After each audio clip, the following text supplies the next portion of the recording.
ছবি আপনারা দেখছেন দক্ষিণ 24 পরগনা সোনারপুরের কালিকাপুর 1 নম্বর পঞ্চায়েতের প্রধান উপপ্রধানকে ঘিরে বিক্ষোভ, প্রকাশ্যে শাসকের কোন্দল, তৃণমূলের প্রধান উপপ্রধানকে হেনস্থা, প্রধান দেবশ্রী নস্কর, উপপ্রধান মাধব মণ্ডলকে হেনস্থা, সাইনাস বেগম ও রবীন মণ্ডলের বিরুদ্ধে অভিযোগ, পঞ্চায়েত সদস্যই সাইনাস বেগম ও রবীন মণ্ডল।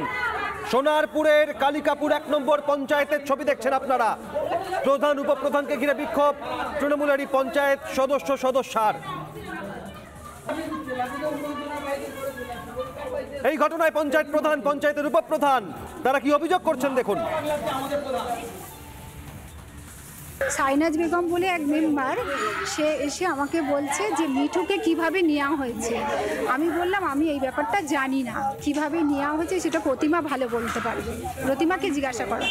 তখন বলছে প্রতিমা বলতে পারবে না, তো এটা তোমরাই বলতে পারবে, তোমরাই নিয়েছো, তোমাদের প্ল্যানিং করেই তোমরা নিয়েছো। মাধবদাকে বলছে মানে ও তো কিছু লোকজন ডাকলো, ডাকার পরে তারাই এলো, এসে তো মানে কি করছে ভাবতে পারবেন। বলছে তুমি ওকে ধরে নিয়ে আসো, নিয়ে এসে এখানে পিটিএ পেটাও, চুলের টিকি ধরে নিয়ে আসো, প্রধানকে তুলে এনে পেটাও। রবীন মণ্ডল বলে এক সদস্য আছে, তার মেয়ে আমাকে নোংরা ভাষা, যতটা নোংরা বলা যায় সব কিছু বলে গেছে। 12 বছর ধরে যে একটা মানে বোর্ড চলছিল, বোর্ড অফ ডাইরেক্টর, সেখানে মাত্র 3 জনে মিলে টাকা লেনদেন করতো, যা কিছু কাজ 3 জনই করতো, এবং 3 জনের জায়গায় অনেক সময় একজনও 3 জনের সই করে ব্যাংক থেকে টাকা তুলে বিভিন্ন যে ট্রেনিংগুলো হতো কোনো ট্রেনিং না করিয়ে ট্রেনিংয়ের টাকাগুলো তুলে নিত, এবং লক্ষ লক্ষ টাকা 12 বছরের ট্রেনিংয়ে এসছে, ট্রেনিং না করে টাকা তুলে নিয়েছে। তারপরে অবৈধভাবে ক্যাশ ট্রানজ্যাকশান করেছে। সেই দুর্নীতিটাকে বন্ধ হয়ে যাওয়াতে ও ওই পদে থেকে সরে যাওয়ার পর থেকে মানুষকে খেপিয়ে দিচ্ছে, মানুষের মধ্যে একটা বিভ্রান্তি তৈরি করে আমাদের সরকারের বদনাম করার চেষ্টা করে। ফের প্রকাশ্য শাসক কোন্দল, সোনারপুরের কালিকাপুর 1 নম্বর পঞ্চায়েতের প্রধান উপপ্রধানকে ঘিরে বিক্ষোভ, তৃণমূলের পঞ্চায়েতের প্রধান উপপ্রধান তাদের হেনস্থা, সদস্যা পঞ্চায়েতেরই তাদের বিরুদ্ধে অভিযোগ।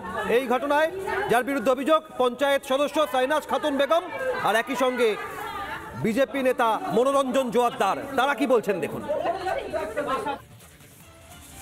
আমি এই বিষয়ে কোনো কথা বলবো না এই মুহূর্তে।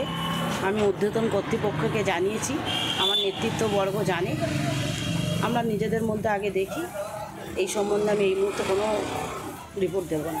কেউ অভিযোগ করতেই পারে, এটা আর কিছুই নয়, তৃণমূলের দুটো গোষ্ঠীর মধ্যে দ্বন্দ্ব, এবং দ্বন্দ্বের কারণ হলো এখানকার প্রধান এবং উপপ্রধান মিলে যে স্বনির্ভর গোষ্ঠী তৈরি হয়েছে, সেটা তাদের পরিবার, আত্মীয় স্বজন তাদেরকে সেই সুবিধাটা পাইয়ে দিয়েছে। এমনকি ওই পঞ্চায়েতের অন্যান্য সদস্যরা এটা জানেন না, প্রধান এবং উপপ্রধান মিলে এই দুর্নীতিটা করেছেন। সেই জন্য তৃণমূলের অন্য যে সমস্ত সদস্যরা তারা গিয়ে প্রতিবাদ করেছেন।